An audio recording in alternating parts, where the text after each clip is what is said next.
Students, study with Archana Sharma channel में आपका स्वागत है। भारत का संवैधानिक विकास, हमने भारत के संवैधानिक विकास की यात्रा को पिछले 3 वीडियोस में आगे बढ़ाया है। हम इसी कड़ी में आगे के एक्ट अब इस वीडियो में पढ़ेंगे। जैसा कि हमने संवैधानिक विकास को समझाते हुए कहा था कि भारत का संवैधानिक विकास हम 2 भागों में बांटकर पढ़ते हैं। पहला, ईस्ट इंडिया कंपनी के तहत होने वाले संवैधानिक सुधार और दूसरा ब्रिटिश क्राउन के तहत होने वाले संवैधानिक सुधार। ईस्ट इंडिया कंपनी के तहत होने वाले संवैधानिक सुधार 1773 के रेगुलेटिंग एक्ट और चार्टर एक्ट, उन सभी का हम पिछले वीडियोस में अध्ययन कर चुके हैं। 1857 की क्रांति के बाद में जब ब्रिटिश क्राउन का अधिकार हमारे यहाँ हो गया और ईस्ट इंडिया कंपनी का शासन खत्म हो गया, उसके बाद के संवैधानिक विकास हम अब पढ़ेंगे। इसके अंतर्गत हमने 1892 के एक्ट तक पिछले वीडियो में पढ़ लिया है। आज हम 1909 के अधिनियम से शुरुआत करते हैं। आज हम बात करते हैं भारत परिषद अधिनियम 1909। ठीक है, इस भारत परिषद अधिनियम 1909 को मॉर्ले मिंटो सुधार अधिनियम भी कहा जाता है। अच्छा, इसका नाम मॉर्ले मिंटो क्यों पड़ा? क्योंकि तत्कालीन समय, उस समय में भारत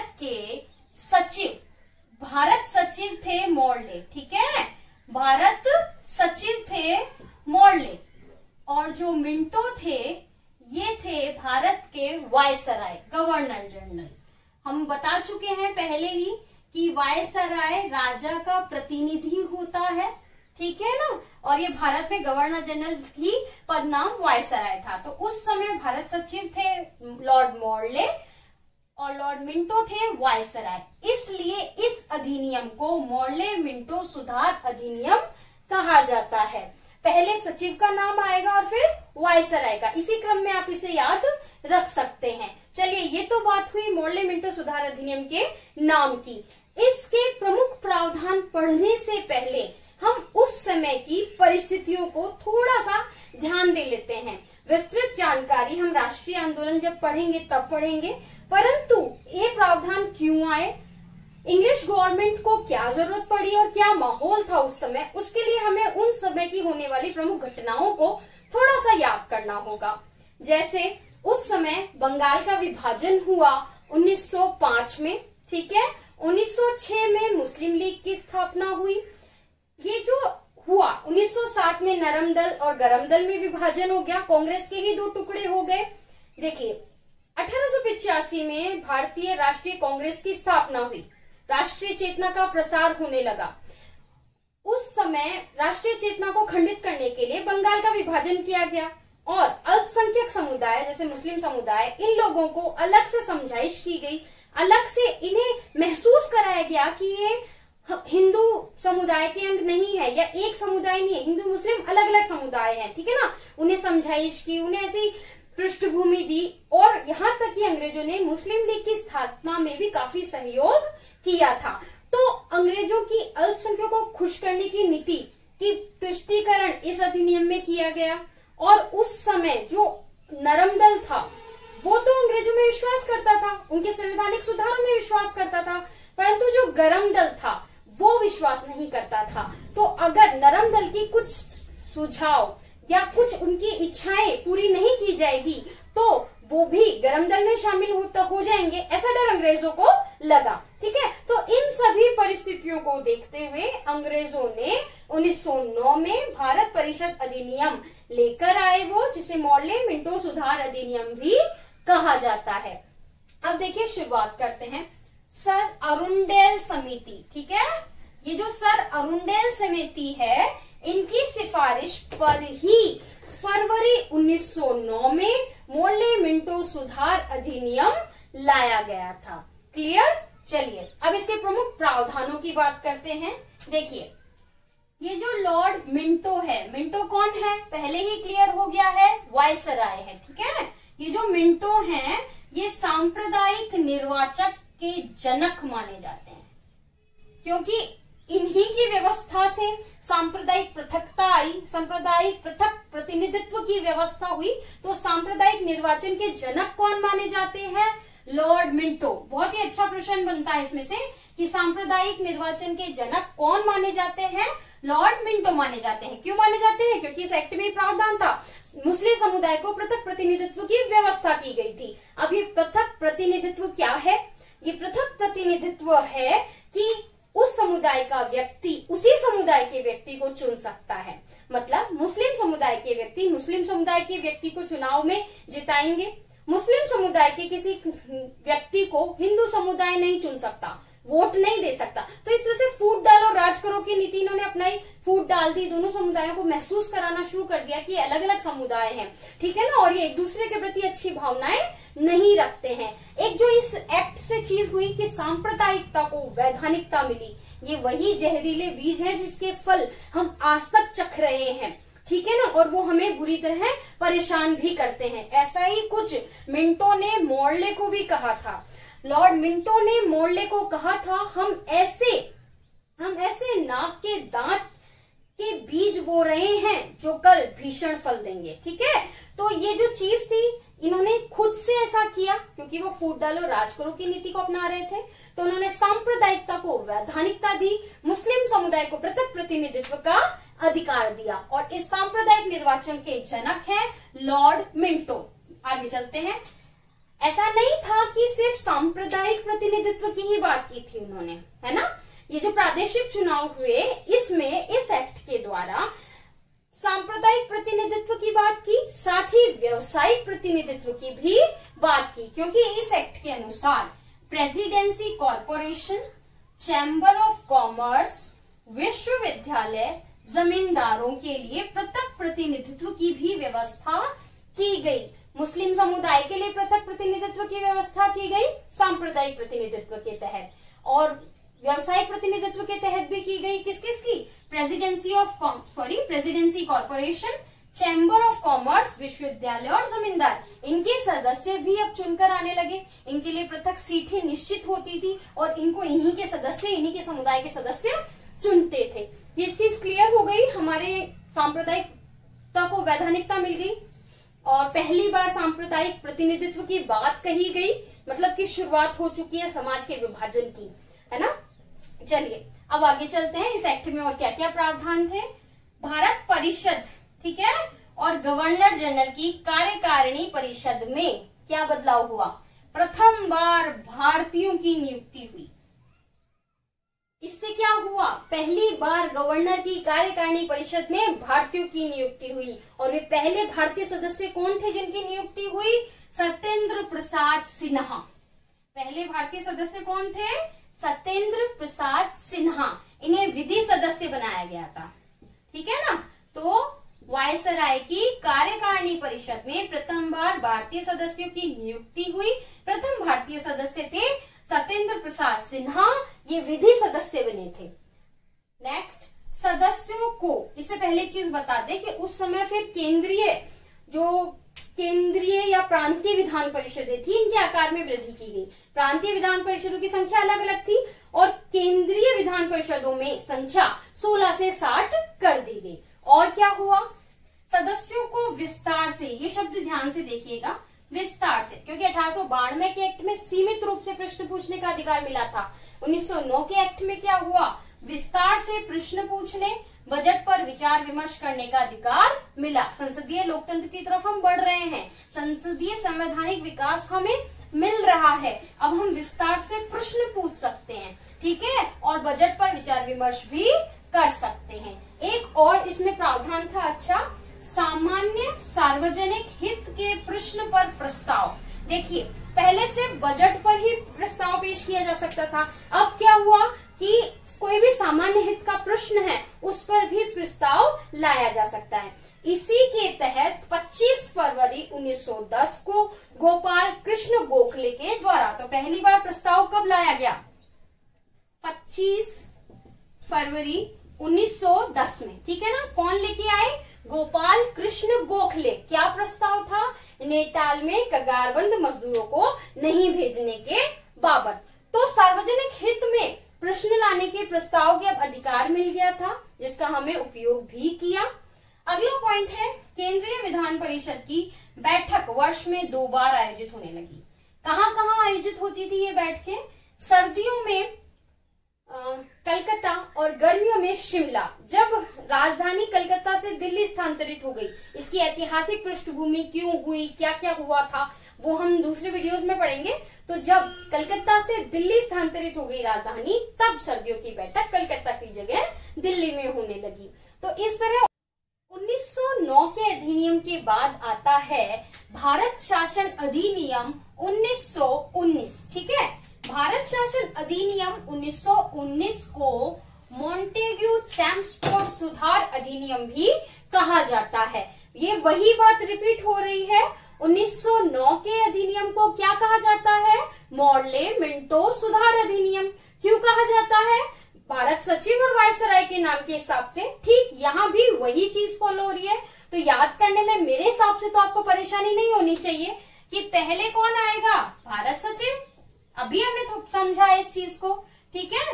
तो मॉन्टेग्यू थे भारत सचिव, ठीक है ना, और चैम्सफोर्ड थे वायसराय।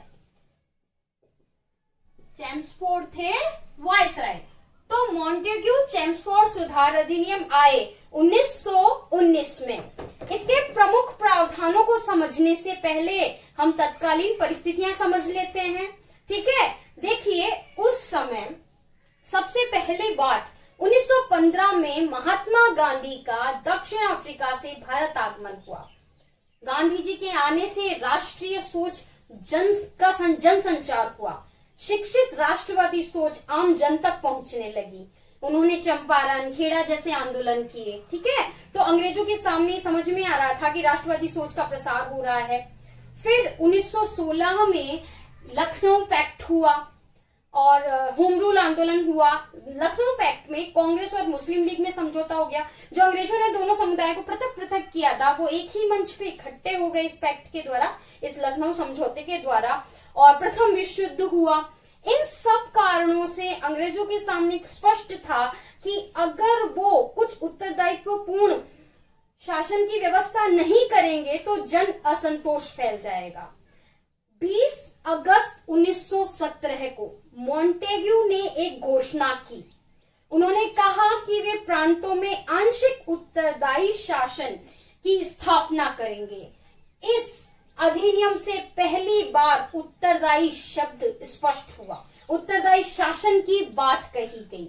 ठीक है, तो ये बहुत ही इंपॉर्टेंट है और इसमें से बहुत सारे क्वेश्चंस भी कंपटीशन एग्जाम्स में आते हैं। अब हम इसके प्रमुख प्रावधानों की बात करते हैं। पहला, केंद्र में द्विसदनात्मक विधायिका की स्थापना। देखिए वर्तमान में भी द्विसदनात्मक विधायिका होती है, लोकसभा और राज्यसभा, हम सबको पता है। तो 1919 में क्या व्यवस्था की गई कि केंद्र में द्विसदनात्मक विधायिका की स्थापना की जाएगी, जिसमें एक होगी राज्य परिषद। ठीक है, ये उच्च सदन है। ये क्या है? उच्च सदन है। और ये जो केंद्रीय विधानसभा है ये निम्न सदन है। हमारे लोकसभा भी निम्न सदन है ना, इस तरीके से। अच्छा, ये जो राज्य परिषद है इसका कार्यकाल 5 वर्ष है और इसकी सदस्य संख्या 60 है। ठीक है, क्लियर? इसका कार्यकाल 5 वर्ष है और सदस्य संख्या 60 है। ये जो केंद्रीय विधानसभा है इसकी सदस्य संख्या 144 है और कार्यकाल 3 वर्ष है। क्लियर?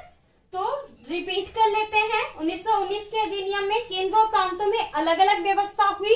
केंद्र के लिए क्या व्यवस्था हुई?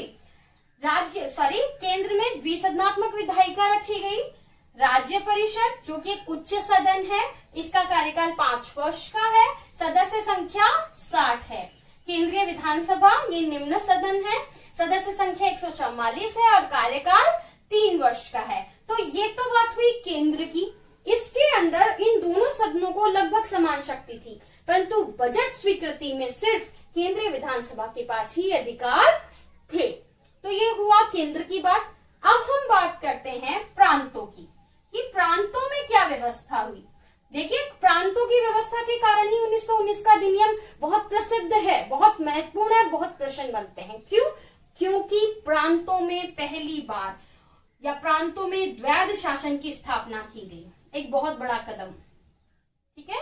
1919 के अधिनियम के तहत प्रांतों में द्वैध शासन की स्थापना की गई, मतलब आंशिक उत्तरदायी शासन की व्यवस्था की गई। अच्छा, इसको करने के लिए क्या क्या किया गया? प्रांतों में द्वैध शासन स्थापित करने के लिए केंद्रीय और प्रांतीय विषयों को पहले अलग अलग किया गया। अब केंद्रीय विषय तो इनके पास आ गए ना, केंद्र की द्विसंरचनात्मक विधायिका के पास। प्रांतीय विषयों को पुनः दो भागों में बांटा गया। पहला, आरक्षित विषय, जितने भी विषय थे ना प्रांतों के, उनको दो भागों में बांटा गया। पहला आरक्षित विषय और दूसरा था हस्तांतरित विषय। क्लियर? ये जो आरक्षित विषय हैं, अब इनमें कौन कौन से विषय आएंगे? इनमें आएंगे राजस्व, न्याय, वित्त, पुलिस आदि। इस तरह के विषय आरक्षित विषय कहलाते थे।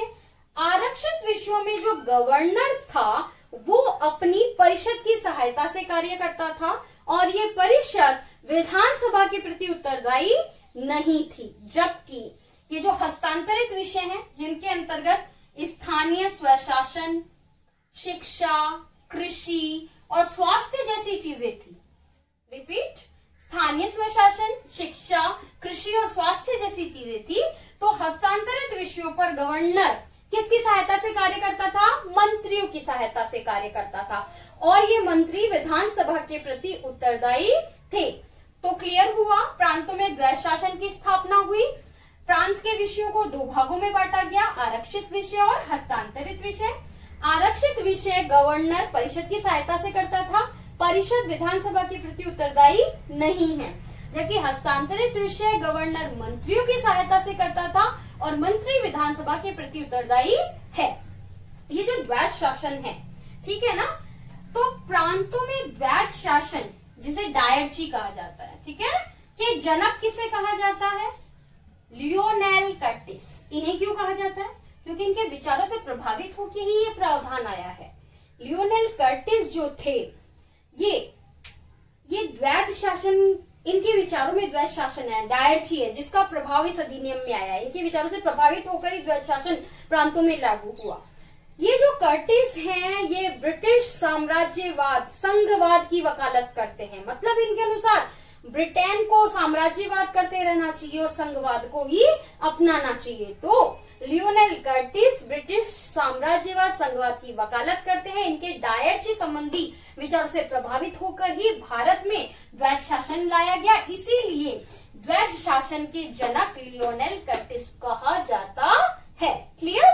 चलिए, अच्छा, मताधिकार संबंधित भी परिवर्तन हुआ। आपको याद है 1909 के अधिनियम में हमने अभी पढ़ा कि मुस्लिम समुदाय को पृथक प्रतिनिधित्व दिया गया। सांप्रदायिक प्रतिनिधित्व के जनक वो अधिनियम कहलाता है, मिंटो कहलाते हैं। उसका और विस्तार हुआ। हालांकि मॉन्टेग्यू का कहना था कि ये खेदजनक आवश्यकता है, परंतु है। ठीक है, चलिए, इसमें क्या हुआ?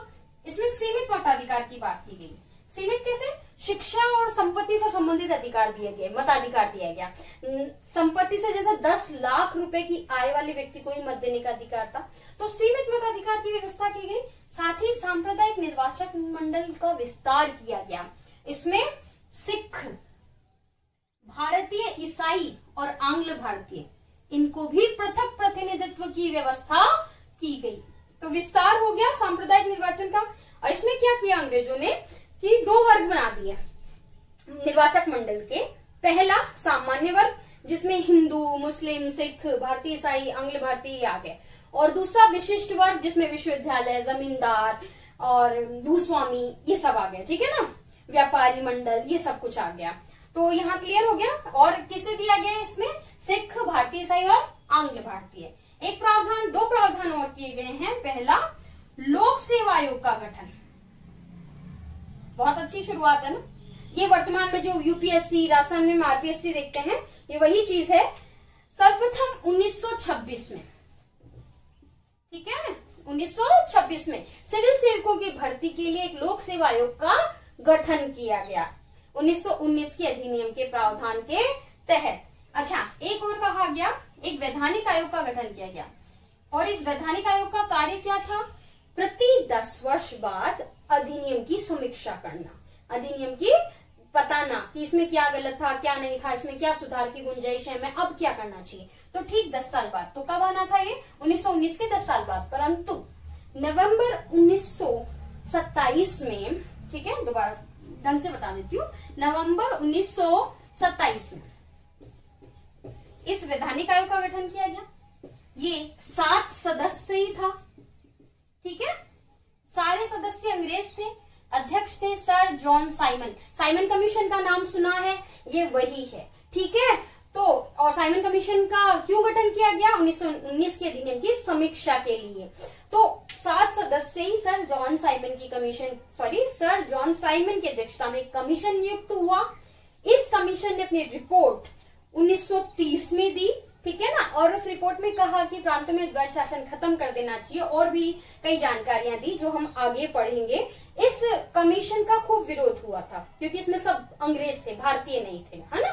तो ये साइमन कमीशन तो काफी सुना होगा और विस्तृत हम बाद में इसको पढ़ लेंगे। अच्छा, जो द्वैध शासन की बात थी, ये कब से कब तक लागू हुआ? ये लागू हुआ 1 अप्रैल 1921 से 1 अप्रैल 1937 तक, ठीक है। द्वैध शासन कब से कब तक लागू रहा?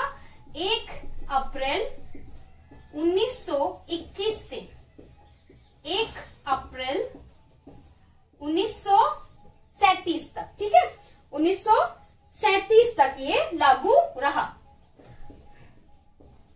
चलिए, 1919 का अधिनियम हमारा कंप्लीट हुआ। इसमें मेन चीज थी केंद्र में द्विसदनात्मक व्यवस्थापिका और प्रांत में द्वैध शासन, और एक लोक सेवा आयोग का गठन, ठीक है ना। और इसमें सांप्रदायिक प्रतिनिधित्व को और बढ़ावा दिया गया। वैधानिक आयोग की गठन की बात की गई जो इसी की समीक्षा करेगा 10 वर्ष बाद में। क्लियर हुआ 1919 का अधिनियम। अब हम आगे की वीडियो में 1935 का अधिनियम, 1947 का अधिनियम पढ़ेंगे। इसके साथ ही भारत की संवैधानिक विकास यात्रा नेक्स्ट वीडियो में हम खत्म करेंगे। उसके बाद हम आगे की बात करेंगे। थैंक यू, आपने ये वीडियो देखा। प्लीज मेरे वीडियो को लाइक करें, शेयर करें, मेरे चैनल को सब्सक्राइब करें। अगर इसमें कोई कंफ्यूजन है तो प्लीज कमेंट करें, मैं जरूर कोशिश करूंगी आपके कंफ्यूजन को, आपकी प्रॉब्लम को दूर करने की। Thank you.